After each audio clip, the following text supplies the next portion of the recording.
everybody! So this is a slightly different video that I'm going to be doing for you guys today. This video is going to be all about the movies. Now, I've been working on my list the past couple of days and it's been really hard to narrow it down to 20 of my must-see films.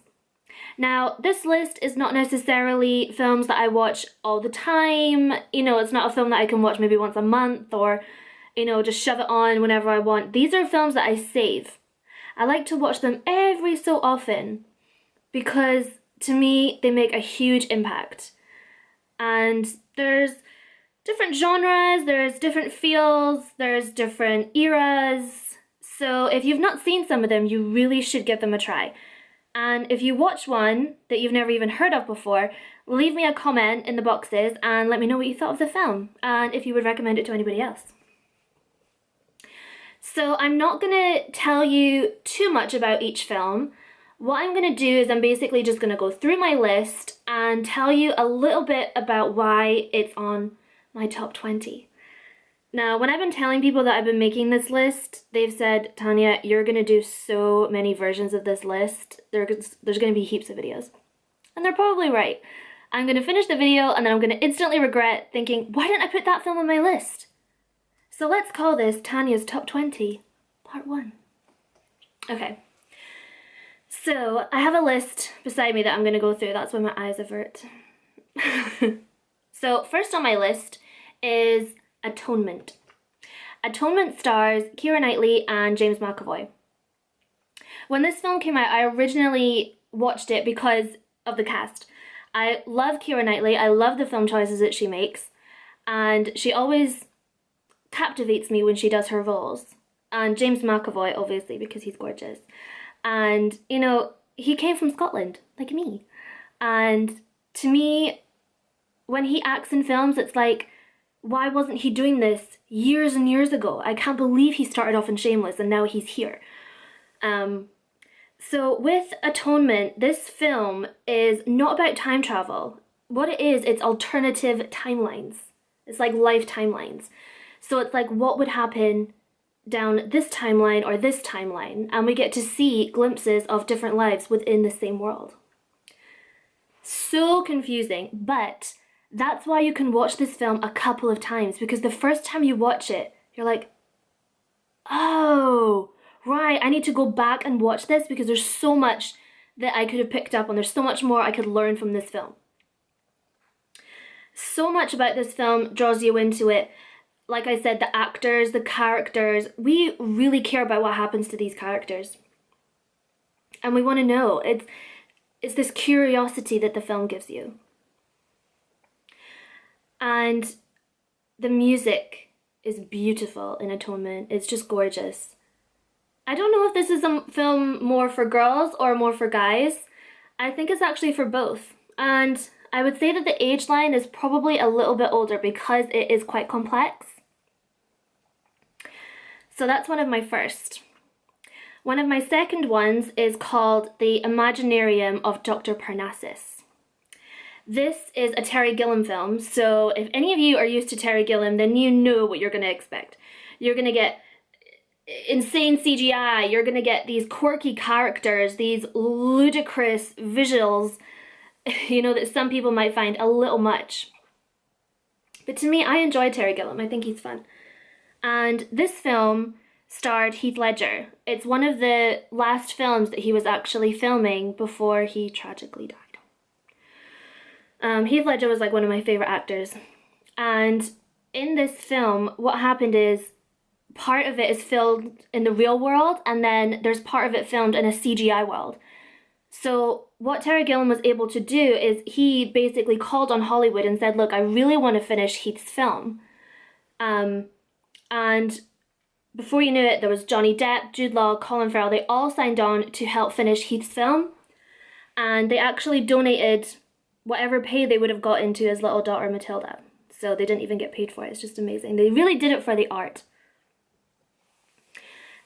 So with this film, Jude Law, Colin Farrell, and Johnny Depp all played versions of Heath Ledger in the film. And they didn't necessarily try to impersonate him, but they tried to pick up his mannerisms, his ways. And out of all three, the person that shocked me the most for being so into Heath Ledger's body language, his language, just everything that he does, was Colin Farrell. He had the little face tics down to a T, he had the voice, he had the hand movements. Everything about him showed that he really studied and researched Heath Ledger, and he really did make it his own as well, but he just blew me away. He blew me away in this film. This is the kind of film that I would suggest watching by yourself, because if you're really into film, you want to sit and concentrate on it. You don't want to watch it with somebody who's going to constantly be like, this doesn't make sense, what's going on here? You know, because it'll just bug you. It's not everyone's cup of tea. Some people might think it's a bit hyper, you know, they might think it's just too confusing, but from a film perspective, it's really interesting how they pulled it off. And it also stars Lily Cole. Lily Cole's a supermodel, and she's absolutely stunning. And this is one of her first big film roles. To me, she didn't do too bad. I actually really enjoyed her in it. She was funny, quirky. The only thing is, like, you can tell it's probably one of her first films, but I really enjoyed her in it. Okay, one of my next films is the original Carrie by Stephen King. I am really into my horror films. It's me and my sister Megan. We watch horror films for breakfast. You know, we just love them. Halloween season or not, we love horror films. And Carrie, to me, is a horror film that really brings so many elements of a horror film all together in one. It's the loner, you know, that's never been part of the society, part of the group, you know, like the geek. It's the overbearing parent, you know, it's the supernatural. There's so many elements to this film that come together. The religious basis is huge in this film. This film is so subtle, I feel. Obviously the opening scene, if anybody's ever seen it, is dramatic, did we say the least. Which they actually left out of the remake, which I was quite disappointed about, because it's so much, you know, it's such a memorable part of the movie. You know, and we all dealt with it growing up. I don't see why this generation couldn't have with the remake of Carrie with Chloe Grace Moretz. Maybe because she was too young to film it, I don't know. But I feel like they missed out on that bit there. And with Carrie, the mother, oh my god, one of the scariest characters in history, really. She's terrifying because she really believes this religious, believed world that she lives by, you know, and she locks Carrie in the cupboard, you know, to pray for days and days. It's crazy. You know, and with this film as well, we've also got like the high school, the jock, the popular girls, picking on the plainer, you know, outcast kind of girl, but it still incorporates so much of the horror. And this genre we have so much now in modern day horror films, you know, like the high school, popular girls. So that's the one that kind of really started it all, and it's basically one of my favorites. I put that in there. The next film I'm going to talk about, I doubt if any of you out there have ever even heard of it. It's got two of my favorite actors in the whole world in it. It has Nicole Kidman and Robert Downey Jr. This film is called Fur. Okay, and this is basically an imaginary account of the famous photographer Diane Arbon.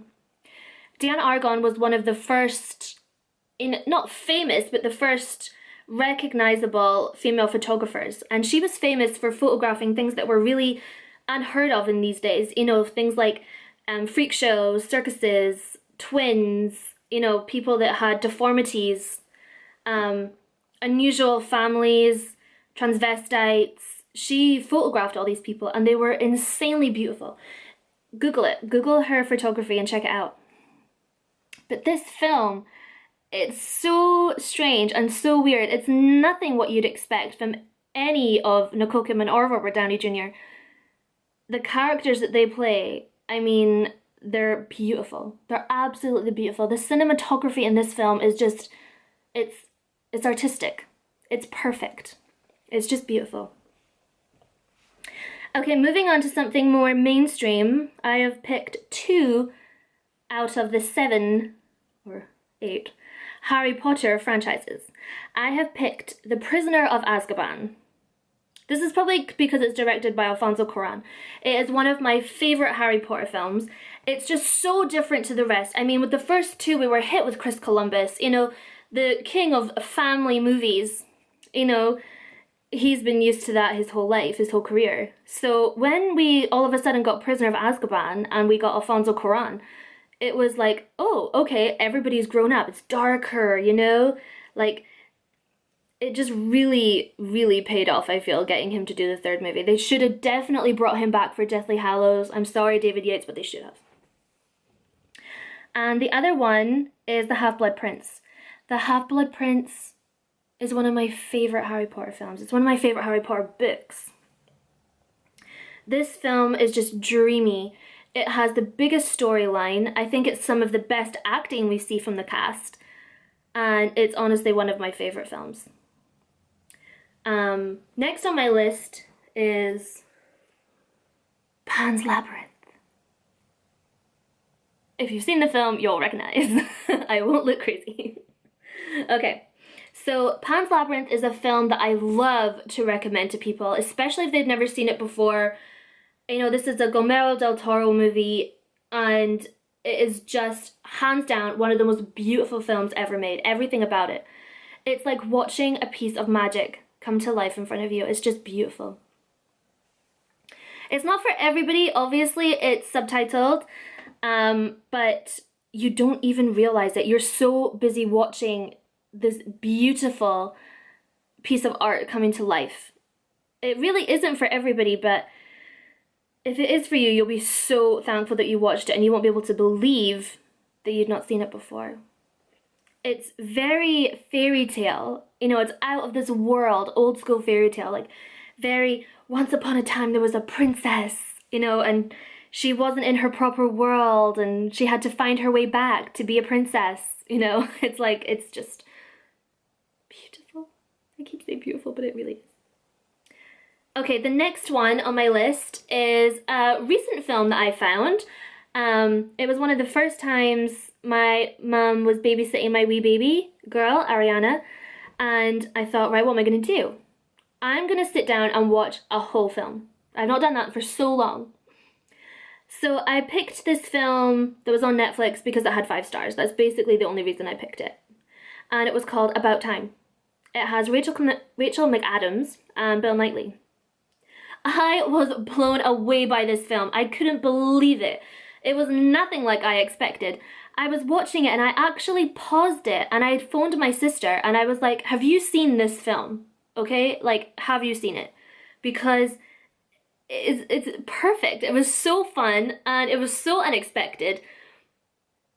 And especially for a British film, it had every incorporation of what makes British film great in this film. Again, this does have a time travel element. I feel like I have a theme going on here. But definitely give that one a watch. It is on Netflix still. Okay, my next one is a film called Candy. This also stars Heath Ledger. It's also got Geoffrey Rush, who is one of my favorite actors of all time. This film is about heroin addiction, and it's very realistic. It's just beautifully shot, you know, like everything about it is so naked, it's so bare, it's so real. And again, the acting is amazing in it as well.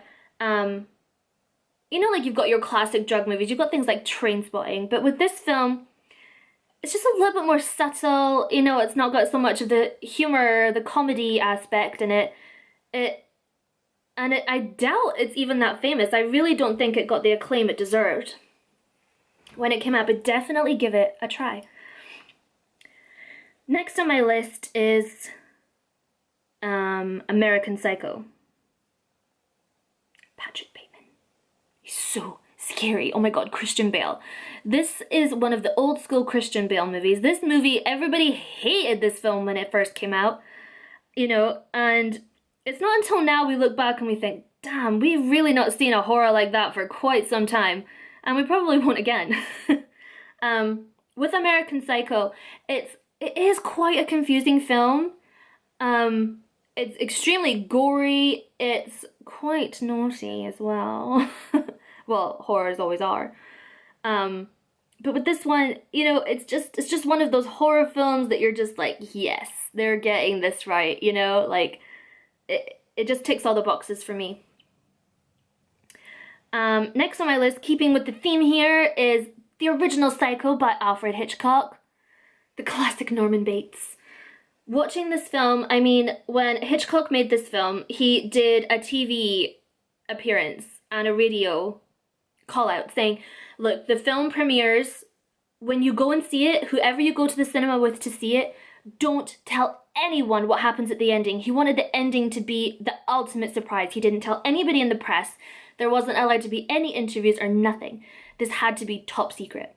And for really good reason. I'm not going to give it away just in case there's some of you out there who have not yet seen Psycho.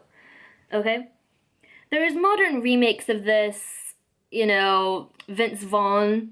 Vince Vaughn is probably the least likely person that I would have picked to play Norman Bates. He just doesn't have any of the mannerisms needed to play Norman Bates. Don't get me wrong, I love me some Vince Vaughn, but not for this part, not at all. Okay. And with Psycho, it is shot in black and white.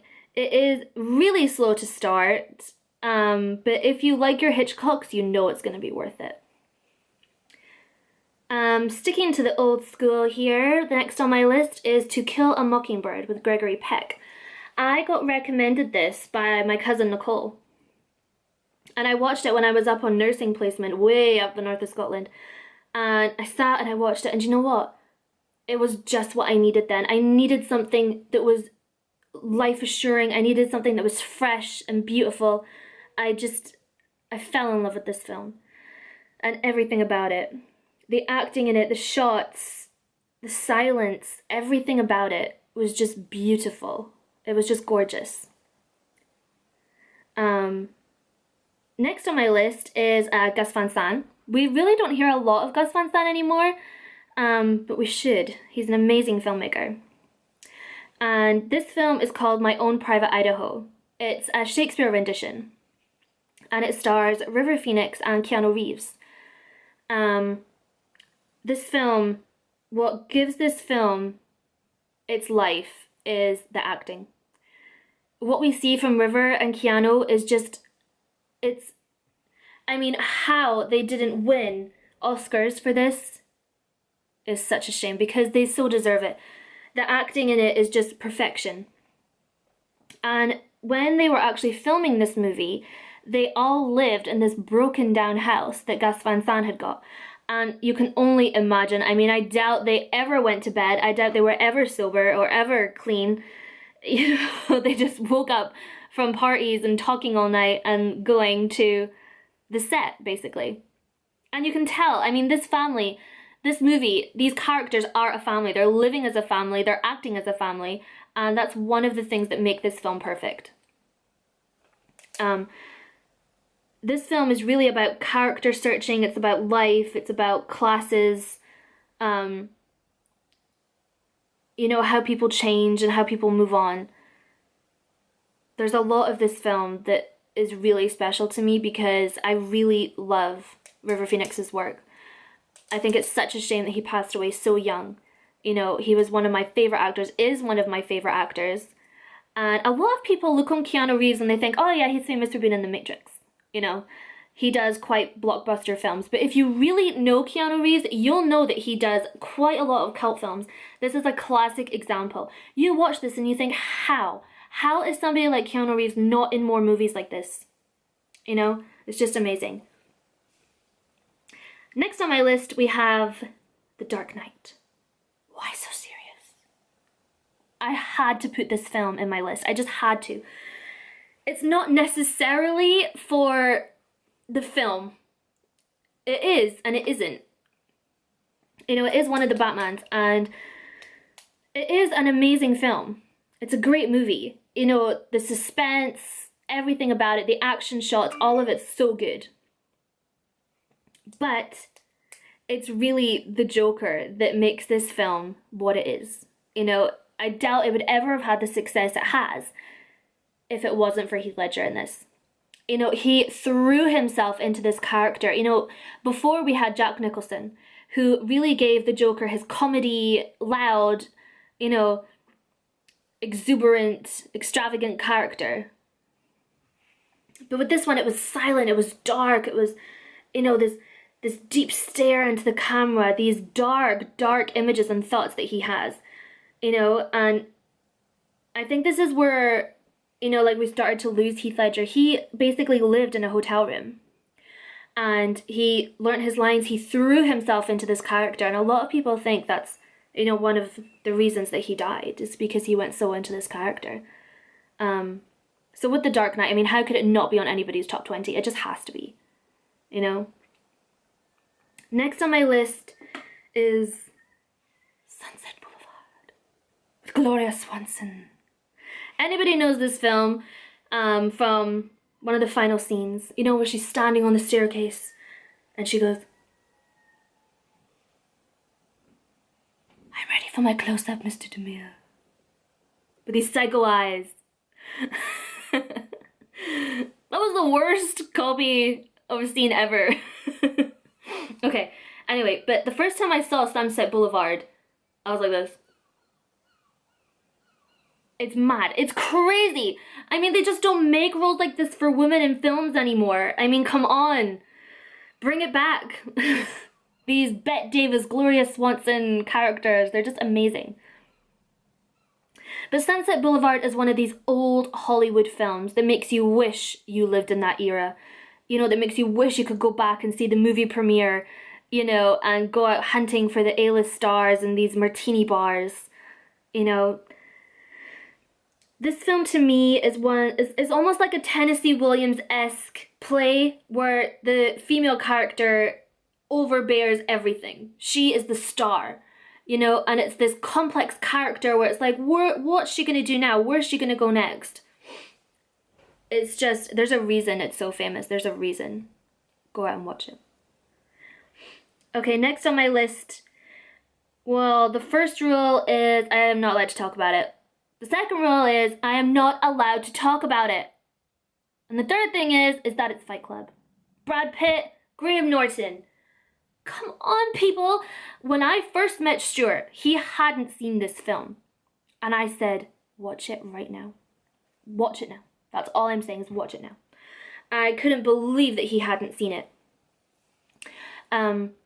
This is the kind of film that makes you fall in love with film all over again. If you've lost your hope in finding a film to watch on a Friday night, watch this. It will make you feel alive again. This film blows you away in every way. The acting, the characters, the scenes. Helena Bonham Carter in this film, oh my god. You know, it's perfection. It's absolute perfection. The way that this film is filmed, you can watch it 10 times in a row, and every single time you will find something different. There will be a different meaning, you will have a different feel, you will have something else to say about this film. And girls, this is not a film for guys. This is also a perfect film for girls, even if you're only into watching it for Brad Pitt. I mean, sometimes I'll watch it just for it. Okay? And the characters in this are just epic. It's like, even Meatloaf, he's in it, and it's nothing what you would expect. It really isn't. You'll watch this film, and I guarantee you will watch it at least once again straight afterwards, and you will tell everybody you know, guys, watch this film, watch Fight Club. Next on my list is a Wes Craven movie. He's one of my favorite directors. I just love the way he sees the world. I wish that we could live in a Wes Craven society. I think it would be so much fun. Is The Royal Tenenbaums. I don't even know where to begin with the casting of this film. Basically, we have Ben Stiller, we have Owen Wilson, we have Luke Wilson, we have Angelica Houston, we have Gwyneth Paltrow. We have so many actors in this film, which is one of the things that makes it great. And if you know Wes Craven movies, it's all about the backdrops, the colors, every single shot. If you pause the film at any time, it is a photograph. It is an artistic, beautiful photograph. And that is one of the things that makes this film great. The second thing that makes this film great is the soundtrack. The soundtrack is just so cool. It's so fun. There's so many songs in it that I'd never even heard of before. Some of the greatest ones are by a French singer called Nico, and she does like the Gwyneth Paltrow scenes. When I was a teenager, all I wanted to do was be Gwyneth Paltrow in this movie. I wanted my hair in a sleek bob, and I wanted to wear big fur coats, you know, and secretly smoke wherever I wanted, just like Margot did. Back in the days. Next on my list is Stanley Kubrick's The Shining. How could this not be on my list? Come on. Jack Nicholson, this film is film, okay? It's perfect. This again is Stephen King. So there's actually 2 Stephen Kings in my list. There you go. I'm a horror buff. Okay, so with The Shining, this film and this book are one of the few things in this world that actually has no specific meaning. This is an open to interpretation film. Basically, you could have a film class or a film group where you watch this film and you can talk about it with however many people, and each person will have a different perspective and meaning of this film. That's what makes this film great. It's whatever you want it to be, basically. And finally on my list is a more modern film, and it's called Closer. This stars Julia Roberts, Clive Owen, Jude Law, and Natalie Portman. This is originally a play, and Jude Law actually played the Clive Owen character live on stage. You can tell that this film is a play because it is all about the characters. We learn so much about each character, the way that they intertwine into each other's worlds and lives. They should make more movies like this where they stay true to the plays. You know, take away all these big action shots and scenic views, just bring it back to just the characters, and that's what this film does. It's modern, it's hip, it's fun, it's sexy. You know, we watch this and you never know whose side you're on. Out of the 4 characters, you don't know who you want to be with who. You don't know who you feel sorry for. All I know is that, girls, if you watch this, the first thing you're going to do is run out and buy like a little pink wig with a fringe, because all you want to do is be Natalie Portman in this movie. And, you know, the humor that we get from Clive Owen is just hilarious. You've never heard so much swearing in your life, but it's so fun. Okay, guys, that is my 20 must-see films. Like I said at the beginning, I'm gonna film another top 20 of films that I've forgotten and wished I put this list. It's just so hard. So again, watch this back, make a list of the films. I'm actually gonna put a list down in the comments description box. And if you guys watch any of them, please comment and let me know what you thought of each film. Say like, Tanya, that one was rubbish. Why was that on your list? Or say, oh my god, I watched it. I loved it. Thank you. So guys, go out there. Get these films, watch them with people you love, and introduce them to these whole new worlds. Thank you. Bye. Guys, I'm the worst movie buff ever. I just pressed stop, and I realized I forgot to say Lord of the Rings. You can banish me from movie buff world if you want. But I'm adding it to the list, so technically it's 23 movies that's on my list. 24 if you include the 2 Harry Potters, but I'm classing it as 1, so I'm only 1 over my top 20. Lord of the Rings has to be in it. I mean, are you joking? Lord of the Rings, directed by Peter Jackson. If you don't have the 4-disc special editions with the appendices, go out there and get it now. Because if you watched the films years ago and loved them, watch them with the special editions, the deleted scenes, all the cast and crew interviews. I literally used to wake up early before school so I could watch this, so that I could just see Elijah Wood and Orlando Bloom and Liv Tyler and just live in that world a little bit before I went back to reality and back to school. Sometimes I wouldn't even go to school, I'd just stay home and watch Lord of the Rings. Okay, so I've added that to the list. If you haven't seen it, go and see Lord of the Rings. It's such a good film, I can't believe I left it off my list.